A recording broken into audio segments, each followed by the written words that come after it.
అదరగొట్టే కారం రంగు రుచి ఆచి కారం పొడి. Film Nagar fighting final stage కి చేరుకుంది. ఇంతకీ ఈసారి పోటీ రెండు గ్రూపుల మధ్య. ఆరోపణలు ప్రత్యారోపణలతో వేడెక్కిన టాలీవుడ్ ఎన్నికల్లో గెలుపెవరిది? చిన్న నిర్మాతలు ట్రెండ్ సెట్టర్ గా నిలబడబోతున్నారా? పెద్ద నిర్మాతల పెత్తనమే కంటిన్యూ అవుతుందా? ఫిల్మ్ నగర్ ఎన్నికలు ప్రారంభమయ్యాయి. ఎన్నికల్లో రెండు మేజర్ ప్యానెల్స్ మధ్య పోటీ రసవత్తరంగా నడుస్తోంది. మన ప్యానెల్ లీడ్ చేస్తున్న చదలవాడ శ్రీనివాసరావు, సి కళ్యాణ్ ఉంటే ప్రోగ్రెసివ్ ప్యానెల్లో సురేష్ బాబు, దిల్ రాజు లాంటి బిగ్ షాట్స్ ఉన్నారు. ఎలక్షన్స్ లో ప్రొడ్యూసర్స్, డిస్ట్రిబ్యూటర్స్, ఎగ్జిబిటర్లు, స్టూడియోస్ యూనియన్స్ ఉంటాయి.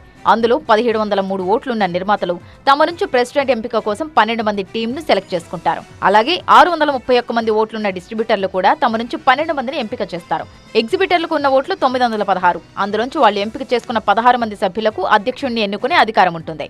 అలాగే స్టూడియోస్ యూనియన్ నుంచి 105 మందిలో 4 ఆ అధికారం లభిస్తుంది. మళ్లీ ఇక్కడ ప్రతి యూనియన్ కు ఓ చైర్మన్ ఉంటాడు. అలా మొత్తం 4 యూనియన్ల నుంచి 48 మంది సభ్యుల ఓట్లతో ఫిల్మ్ ఛాంబర్ అధ్యక్షుడు, సెక్రటరీ ఎంపిక జరుగుతుంది. లాస్ట్ టైం డిస్ట్రిబ్యూటర్ సెక్టార్ నుంచి భరత్ భూషణ్ ఛాంబర్ అధ్యక్షుడిగా ఉన్నారు. ఈసారి ఎగ్జిబిటర్ సెక్టార్ నుంచి ప్రెసిడెంట్ పదవి కోసం భరత్ భూషణ్ నిలబడ్డారు. ఆయనకు పోటీగా ప్రముఖ నిర్మాత సురేష్ బాబు ఆ పదవి కోసం పోటీలోకి దిగుతున్నారు. ఇక మొత్తం 4 యూనియన్లకు కలిపి 3355 ఓట్లున్నా సభ్యులు మాత్రం అంతమంది ఉండరు. ఎందుకంటే కొందరు నిర్మాతలకు డిస్ట్రిబ్యూటర్, ఎగ్జిబిటర్లలో కూడా ఓట్లుంటాయి.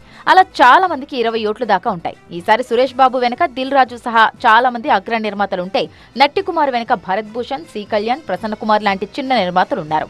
ప్రతిసారి ఈ పోరు ఏకపక్షంగానే ఉండేది. కానీ ఈసారి మాత్రం పోటీ బాగానే కనిపిస్తుంది. మొత్తానికి ఫిల్మ్ నగర్ ఫైట్ క్లైమాక్స్ కు చేరింది. ప్రోగ్రెసివ్ ప్యానెల్ మాత్రం ఇండస్ట్రీకి ఒక హామీ ఇస్తోంది. థియేటర్ల వ్యవస్థను కాపాడేందుకు మూవీ రిలీజ్ అయిన 100 రోజుల తర్వాత ఓటీటీలోకి ఇచ్చేలా చేయడం, టికెట్ రేట్లు, థియేటర్లలోని పాప్కార్న్, కూల్ డ్రింకుల ధరలు అందుబాటులో ఉండటం, నిర్మాతలకు భారంగా మారిన వర్చువల్ ప్రింట్ ఫీజును చర్చల ద్వారా దశలవారీగా తొలగించడం, ముఖ్యంగా చిన్న సినిమాలకు అండగా ఉంటామంటున్నారు. మొత్తానికి ఫిల్మ్ ఛాంబర్ భవిష్యత్తును నిర్ణయించే ఎన్నికల్లో సభ్యులు ఎటువైపు మొగ్గు చూపుతారో చూడాలి.